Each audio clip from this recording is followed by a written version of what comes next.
We're actually here, and you're actually here, so that's a start, isn't it? So, Gerry was in the process of writing her fourth Angel book. Angel Murphy's a feisty Belfast girl. I usually say wee, but I'm not allowed to say that now, because she's not wee.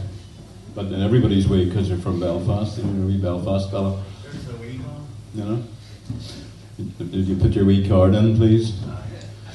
And all that. So, in about 2019 or 2020 or something, you had a part of it written, and then you know what happened in 2020? We all got COVID, and he's not here tonight, but maybe he'll turn up yet. A local writer has also said he might be here tonight, and he hasn't written anything since he had COVID. So Gerry had, we got it in October 2020. At the end of October, we were still sort of using our new house that we live in now as a sort of holiday home kind of thing, because it was handy to go to journey down Patrick from there on a Sunday if I was playing. And on the Sunday night, we usually went back on Monday and did some shopping on the way home. On the Sunday night, I thought, I think I'll go to bed early. You know, this was 11 o'clock, like, and I got up and it was all aches, and I thought, this is like flu. So the next day we went down Patrick, and you open your window like a quarter of an inch, and they post something through to you, and it was like you have the plague. And Gerry was negative, but I was positive for COVID-19. Of course, she got it from me. You know, use separate bathrooms, and you know, like there's only one bedroom, so what are they supposed to do? Anyway, 6 weeks later, before slight, you know, return of normality, by which time it was 2 weeks to Christmas, so you know, we'll get Christmas over. So we kind of moved house because of COVID, you know. But Gerry's version of it had after effects for me too, but not debilitating. But she just was washed out and didn't do any writing for a couple of years, basically. And then over the summer, she sort of forced herself and got up to her normal pace, which would be about 1,000 words a day, and then doubled that and more than doubled it. So there was a great amount of effort went into producing this. I should have a copy of it. This is it here, actually published and all. It's in Kindle as well if you're into Kindle books. You don't say that in front of bookshop people, they go white. If you mention Amazon. But there's no bookshop people here that I know. So yeah, so it's normally $8.99, but you can have it for a tenner. Oh no, sorry, you can have it for $8. Sorry, I should mention two other things. In between, we published this book, which was it was a really good book. It's one of her more serious books. It's based on Vanity Fair. It's like a modern day Vanity Fair. Two girls from Northern Ireland. Derry comes into it. We had to go and explore places in Derry and stay in a hotel and all. It was great. Research it's called, or a holiday, some people call it. And it also we produced two Shanaghy. So Shanaghy 6 was just came out at the end of September there. So Gerry's going to read a bit from that. But first of all, Gerry's going to read a bit from the new Angel book.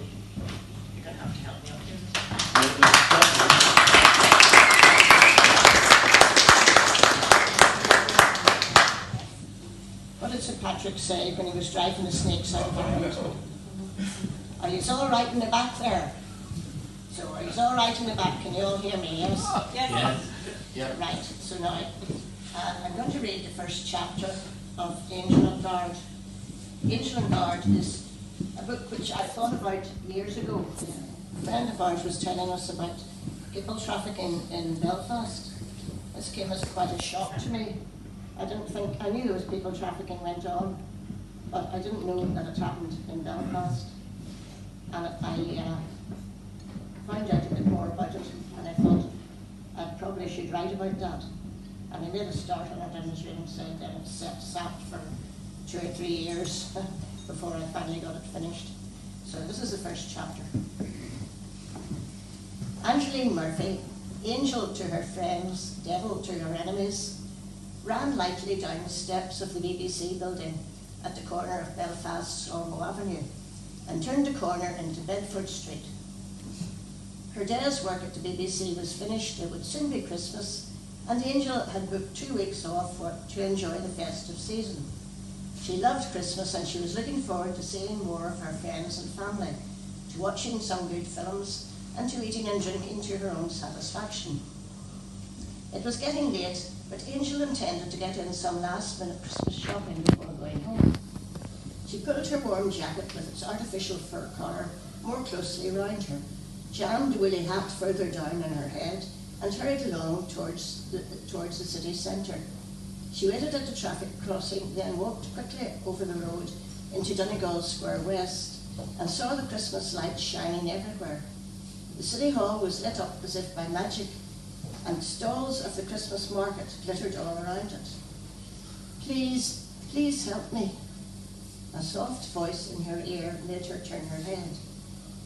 A young woman, scantily dressed for such a cold winter's day, in a flimsy summer jacket and a very short cotton frock, was stretching out a hand towards her. She had long, straggling dark hair swept back from her forehead, and huge, piteous, dark brown eyes, which seemed on the verge of shedding a flood of tears. It was clear that she was in trouble of some sort. It was not in Angel's nature to turn her back on anyone in need.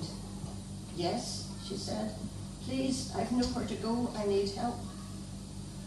Angel made a quick decision. You're freezing, come on, I'll get you a cup of coffee in here. She led the girl into the nearest coffee shop at Clement's and sat her down at a table for two in a corner where they could talk privately.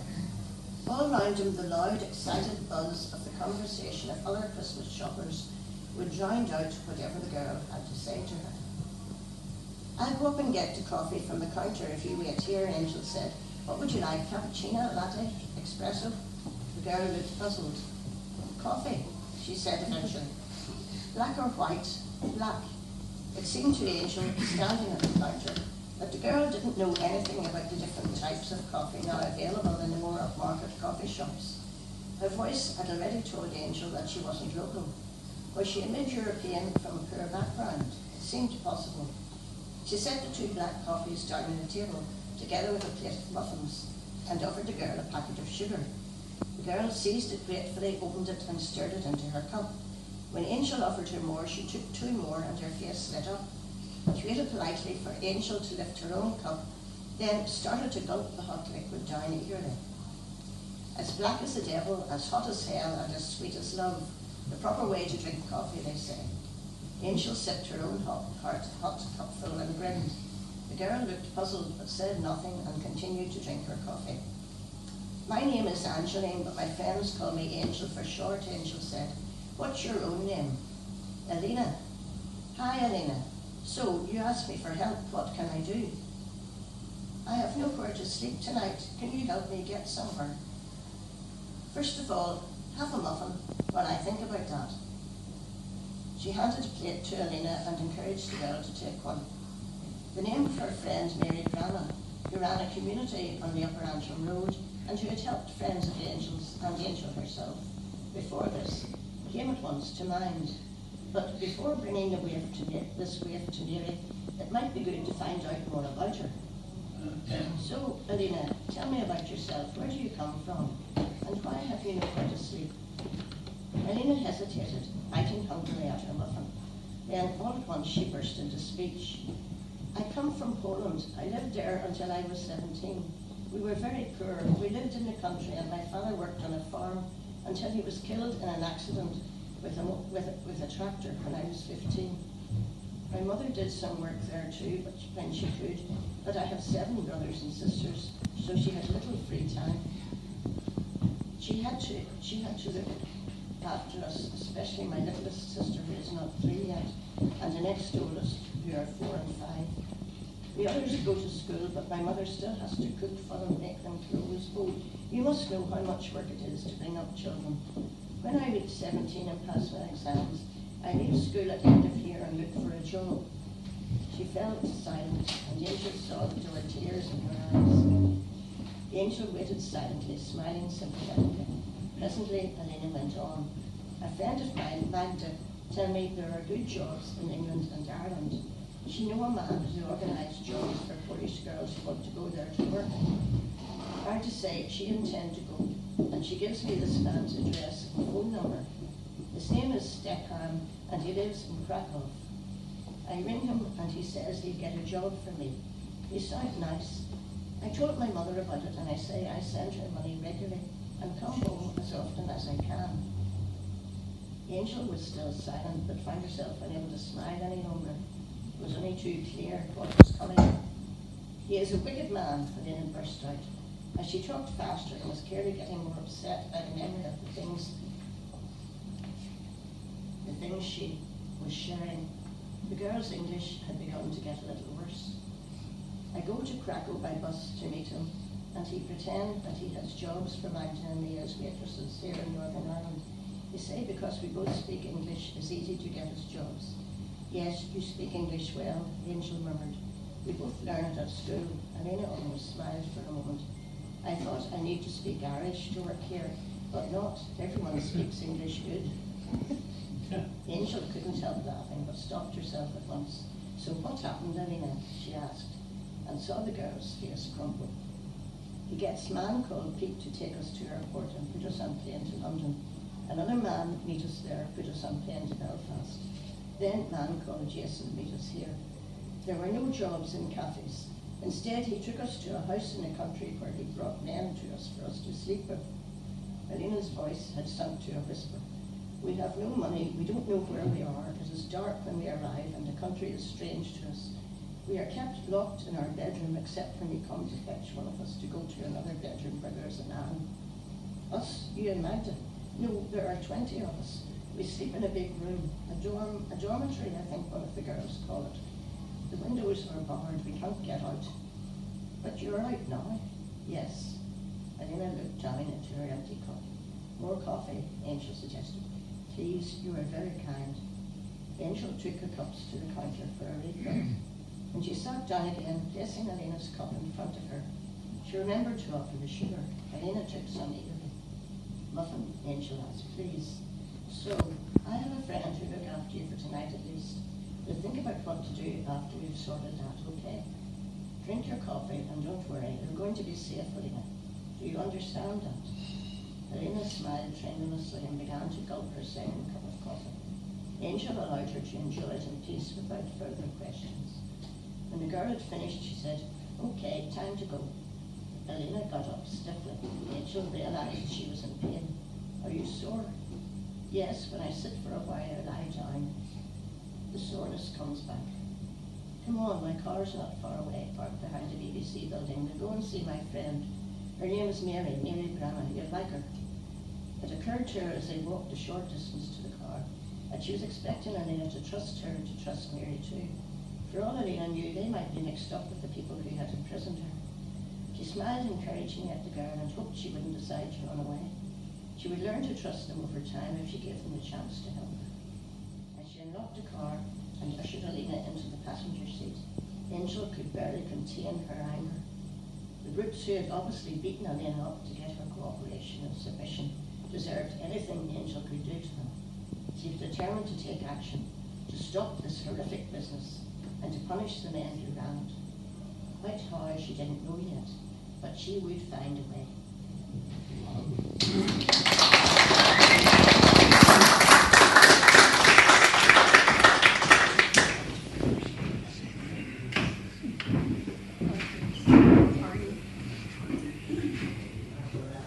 Yeah, we speak English so well here that nobody can understand us when they come here.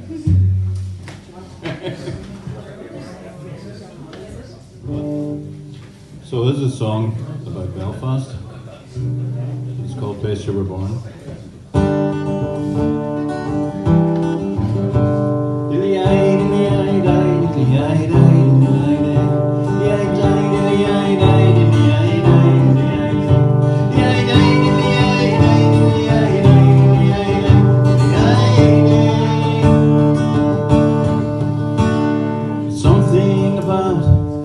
Place wish you were gone. No matter how troubled, no matter how torn, though you seem to be living in the eye of the storm, you belong. And when you go seeking those faraway skies, streets paved with gold, and those girls with green eyes, you look for your homeland and you realize it's so strong.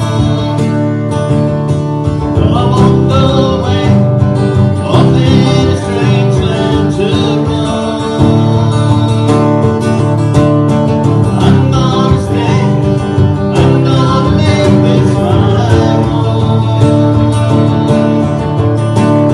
No matter how difficult, no matter how tough it may prove,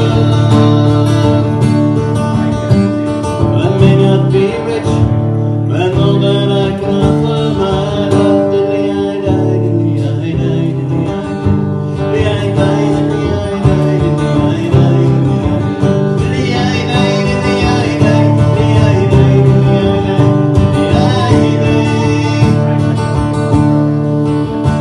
Well, you may not be wrong, but I know that I'm right. If you'd just give in, there'd be no need to fight. While we're living in darkness, we're claiming there's light all around. I call you a Fenian, you call me a fraud, and it must sound obscene in the ears of our God, for we both end up buried beneath the same sod, the ground. We are living in fear, we can't seem to hear from above, and we've learned how to hit, we can't seem to learn how to love, and we're still cleaning pavement, we're dead so for 300 years. If we cannot forgive, then it's back to the blood and the tears.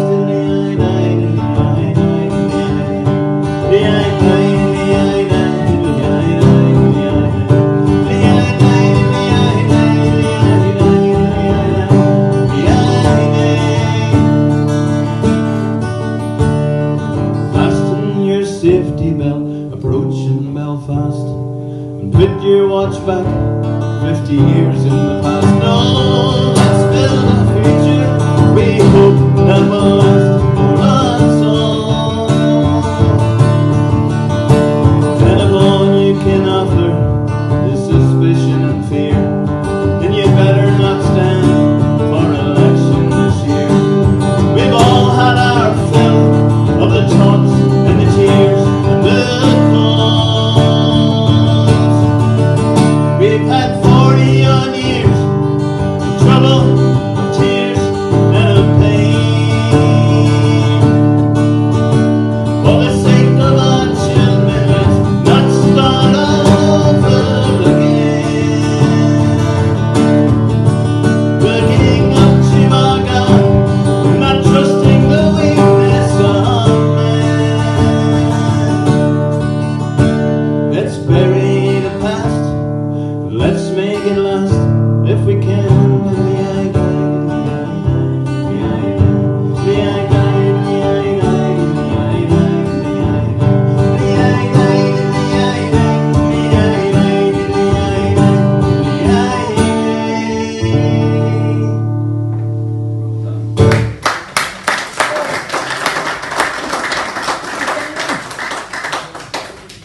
Getting tangled up. We're going to have another excerpt. It's a great word, an excerpt. Okay, Angel finds out where Ellen is being kept, goes there and causes a lot of grief to the people and gets the police involved there. And then she comes across Elena's friend Magda, who is a much stronger person. And with Magda has discovered, she thinks, who is responsible for this. So without going into a whole lot of details, they go out to Poland looking for this person, and various things happen. I'm taking this on now from where they have been following a car and a van, and they think that there are girls in the van being taken away. So they follow it, and they see it go into this house, or great big driveway up to a big house. So they get out of their car and start following it on, right? They moved quietly through the gates. The van driver and his mate hadn't wanted to get out of the van into the snow to close them, understandably. We have to keep to the drive, walking the wheel tracks, Angel said softly. If we try to walk in the grass, the snow will be so deep we'll trip for sure. But I don't think anyone is likely to see us on the drive. Magda, trying not to shiver, agreed.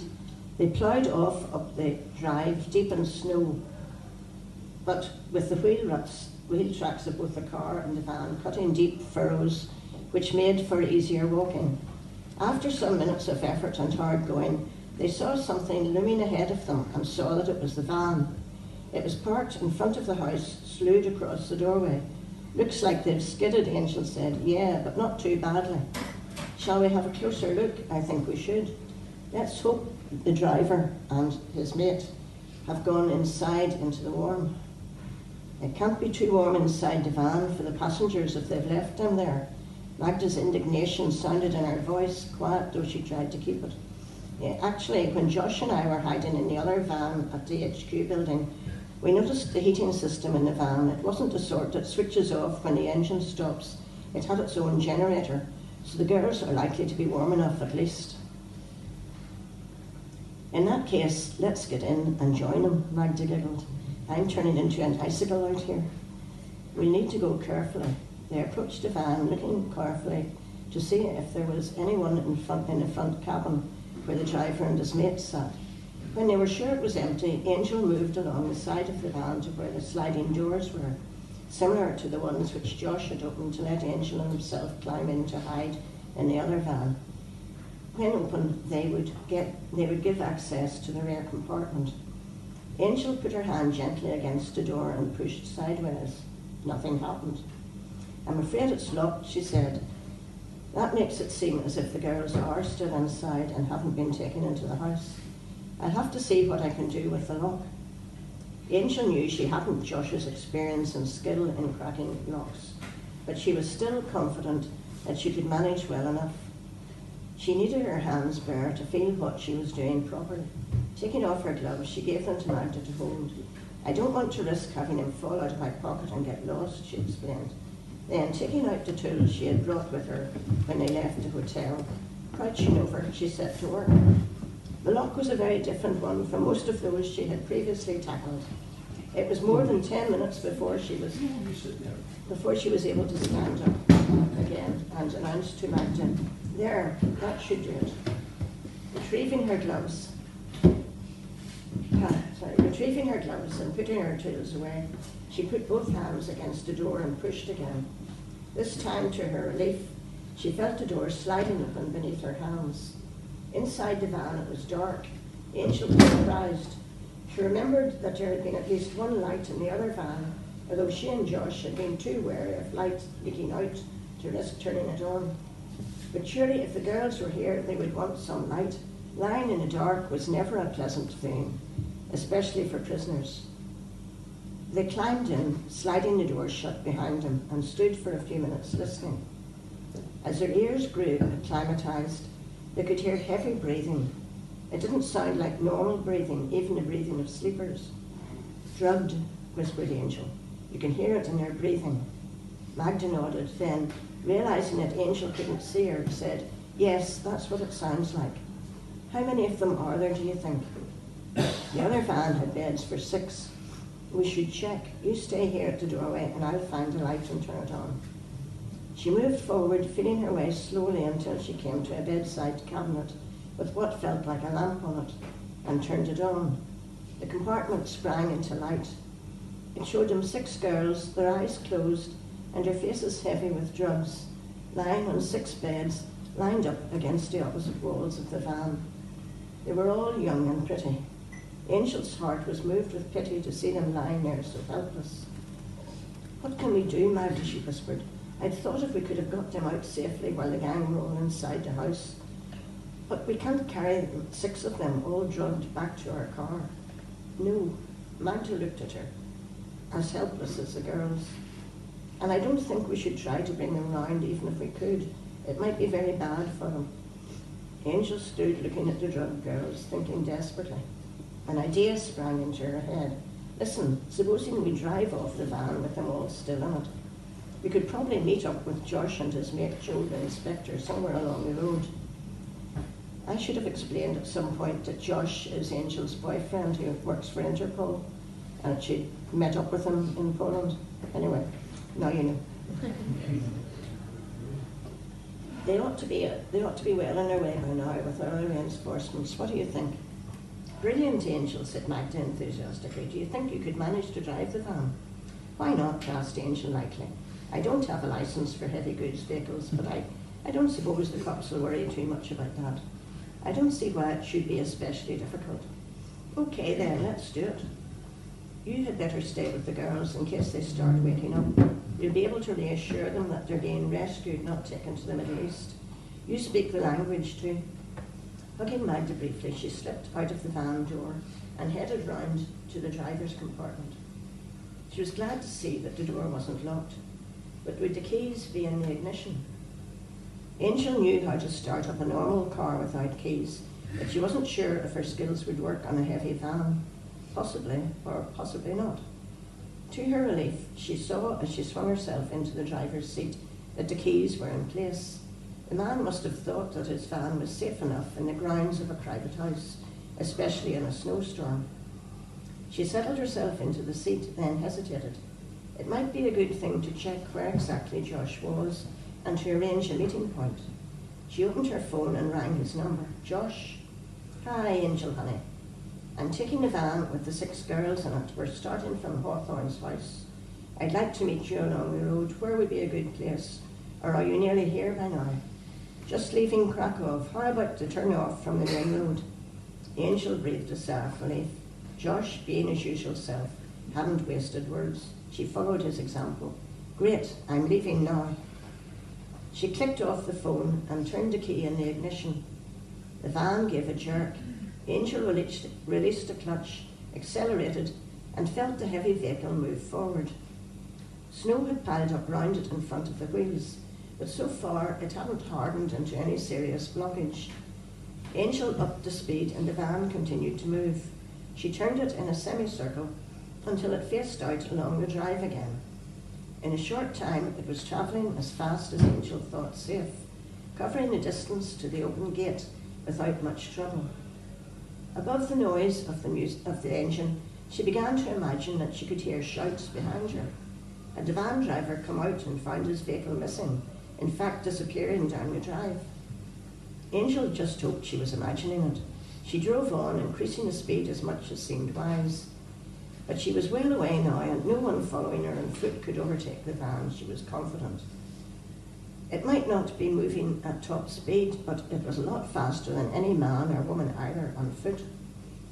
It was as she pulled through the gate, congratulating herself that things were going well, that she heard, back at the house, the sound of another engine starting up. Oh no. Oh dear. I'll need to buy a book now because of that.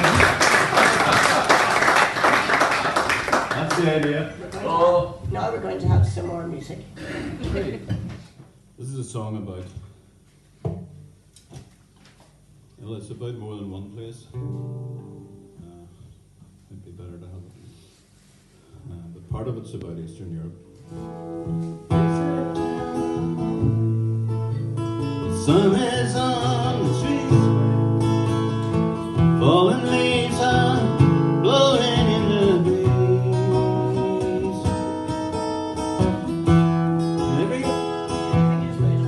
Everything is beautiful.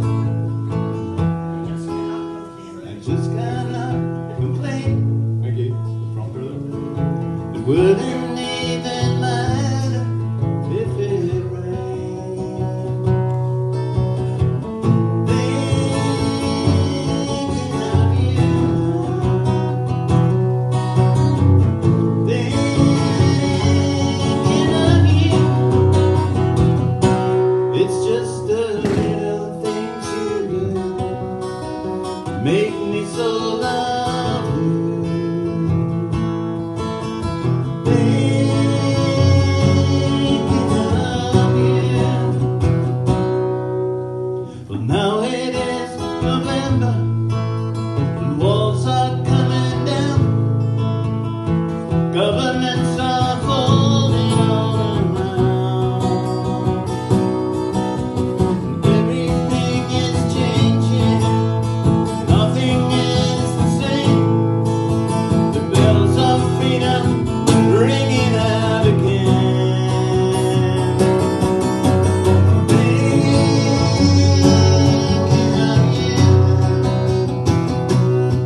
we'd give it a wee bit of a lunch as well tonight.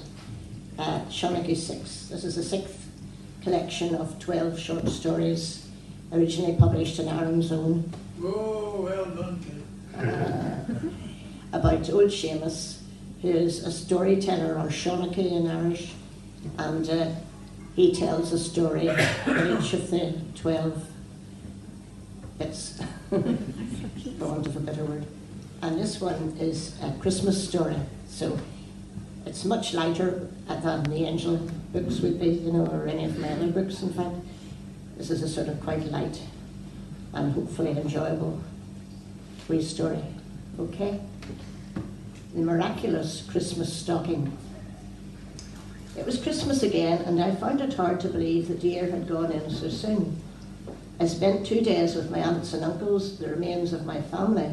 Then, as soon as I decently could, I headed up to Ardnakill, a small Donegal village where I owned a little whitewashed cottage, left to me by my grandparents. I'd visited them there regularly during my childhood, and still had many friends in the district, especially my old friend Seamus O'Hare.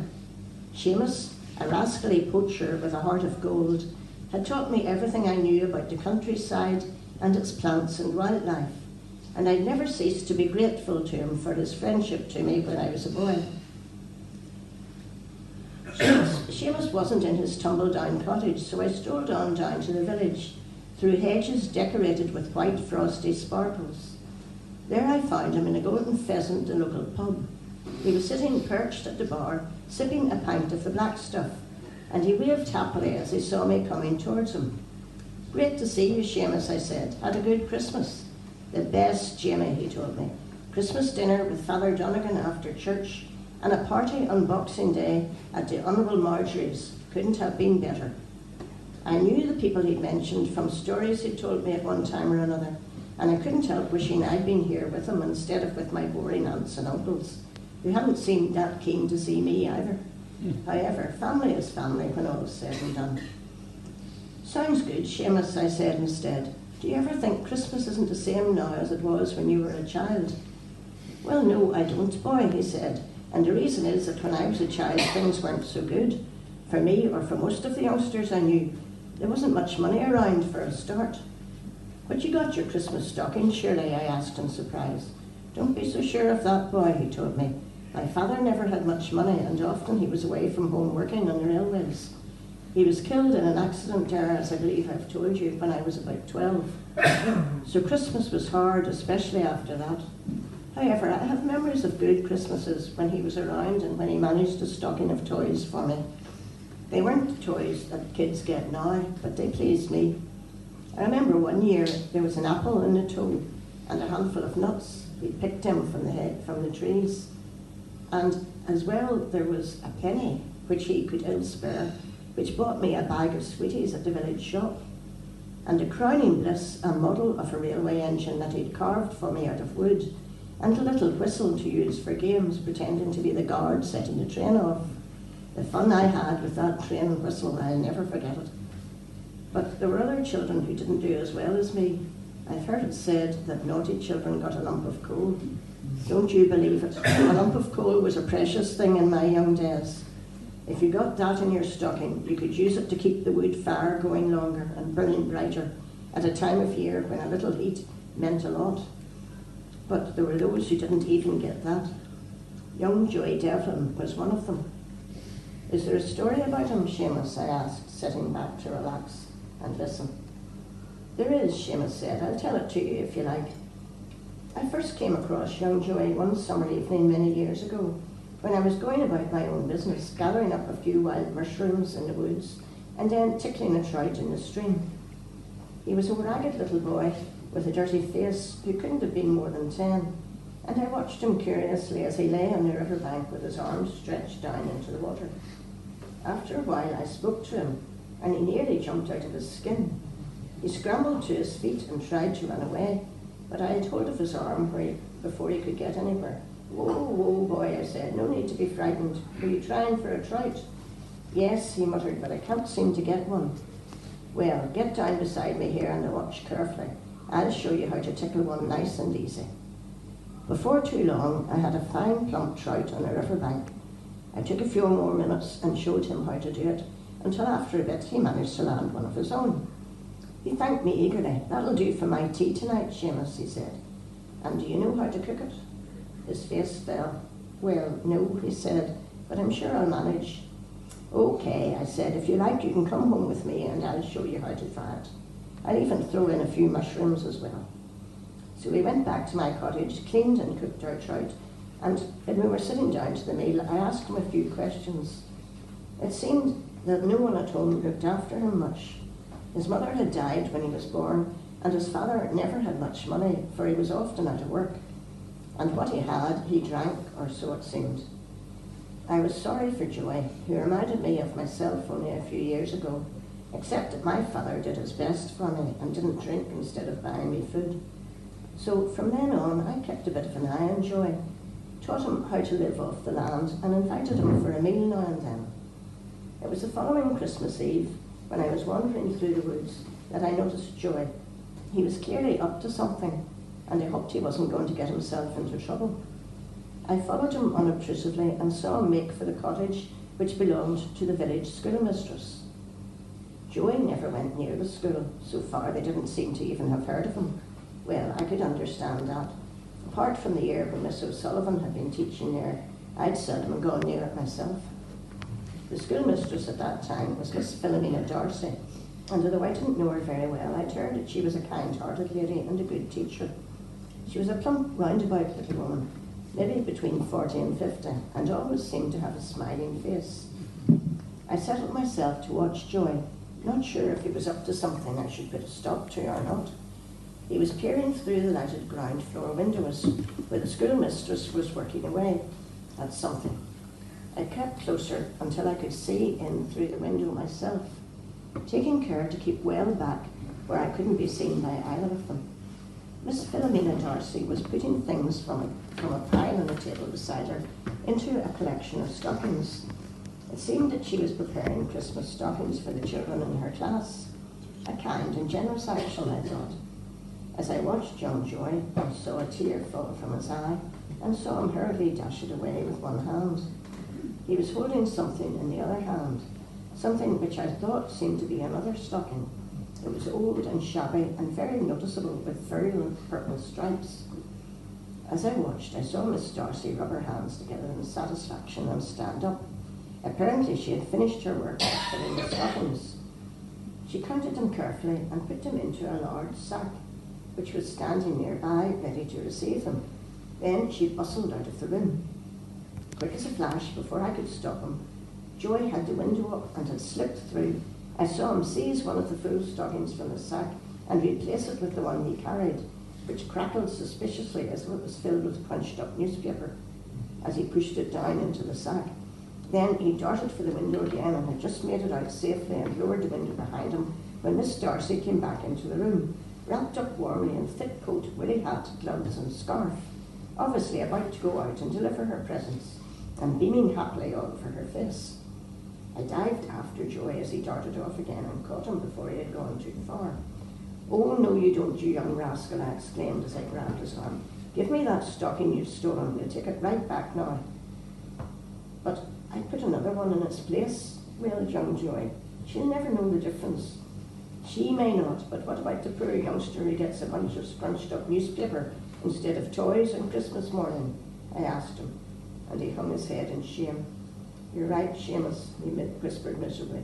"I know I shouldn't have done it." Well, we'll say no more about it," I said hastily, for he looked as if he might burst into tears at any moment. I took the stocking he was holding out. "Sure, I'll take it back to Miss Philomena Darcy myself. I'll try to slip it into the sack without her seeing, and I'll make sure to remove the other one before it gets given to some poor child. There, be off home with you. You'll sleep better tonight for having a clear conscience, and that's a better thing to have than a whole sack of toys." He skipped off, looking relieved, and I turned to follow Miss Darcy. But to tell you the truth, I was feeling pretty miserable about what I'd just done. I remembered from my childhood the unhappiness of waking up on Christmas morning, knowing that there would be no Christmas stocking for me, and I wished I could do something to prevent young Joy from experiencing that misery. But where could I get things from at this late stage? The shops were shut and I hadn't so much as an apple in the house. I was even tempted for a moment to hold onto the stocking and slip it to Joey after all. But then I remembered that in that case some other child would suffer, and for all I knew, one just as hard up as Joey himself. So instead, I said a wee prayer for help and hurried on after Miss Darcy. She had called at several houses by the time I got her up, and I was pleased to see that she left her sack outside the garden gate each time while she went up and knocked on the door. Then it took her a few minutes to explain what she was doing, to hand over the stocking to the parents, and to be thanked. As soon as she had set down the sack at her next call, I stole quietly up and rummaged in its depth until I was rewarded by the crackling of paper. I swiftly drew out Joey's purple striped stocking, put it in my pocket, and had just time to move back into the shadows before Miss Darcy reappeared. The sack was almost empty now, and I knew I needed to replace the stocking before much longer. I followed at a cautious distance, then decided on a different course of action. I didn't want to risk Miss Philomena Darcy catching me with my hand in the sack. She was only too likely to think I was stealing one of the stockings, not putting it back. So when she came back from the cottage, I went up to her and said politely, "Miss Darcy, I think you must have dropped this a back of mine." She looked surprised. "It's Seamus, isn't it?" "Well, thank you, Seamus, but I think I've got all my stockings. Just a minute." She pulled the remaining stockings out of the sack and counted them. "No," she said, "I have the right number here. And yet that looks like one of mine. Yes, you see, it has a squeaker and a balloon at the top. I don't understand where that extra one can have come from, unless it dropped from heaven." She smiled. "Well, I don't need it. I have my full number here. Perhaps, Seamus, you might know of some poor boy or girl who might be glad of it." "Yes, ma'am," I said, "I do." And I went off, thankfully, to make sure that Joey had a happy Christmas morning after all.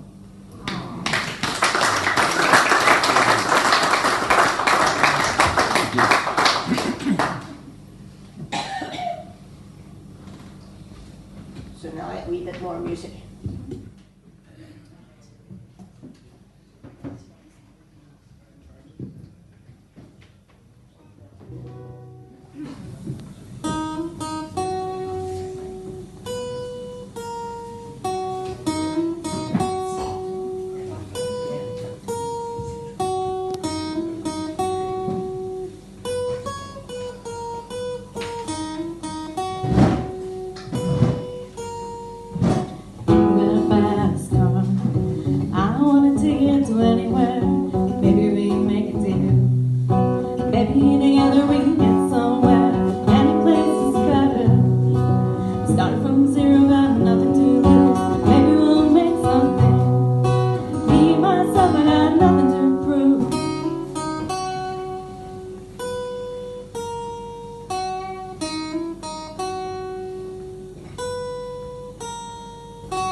Driving in your car, speeding fast and felt like I was drunk.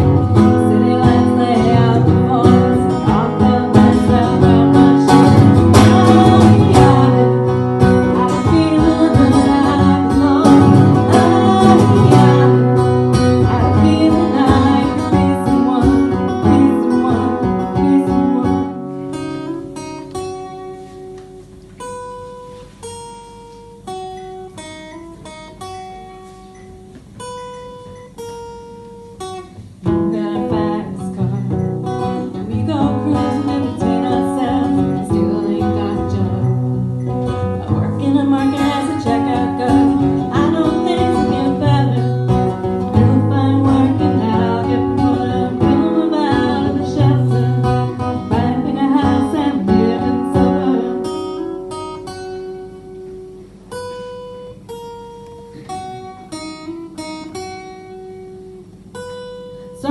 remember when we were driving in your car. Speeding so fast, I felt like I was drunk. City lights lay out before us. All the lights wrapped around my shoulders. Oh, yeah. Had a feeling that I belonged. Oh, yeah. Had a feeling I could be someone, be someone, be someone.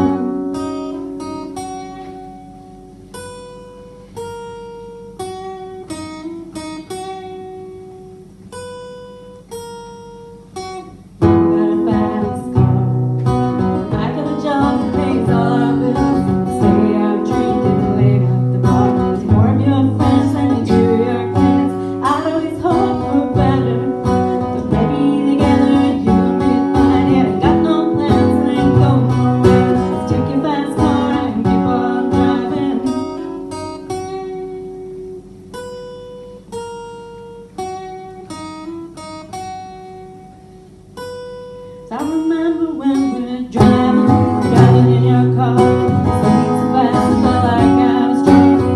City lights lay out before us, and all the lights wrapped around my shoulders. I had a feeling that I belonged. I had a feeling I could be someone, be someone, be someone.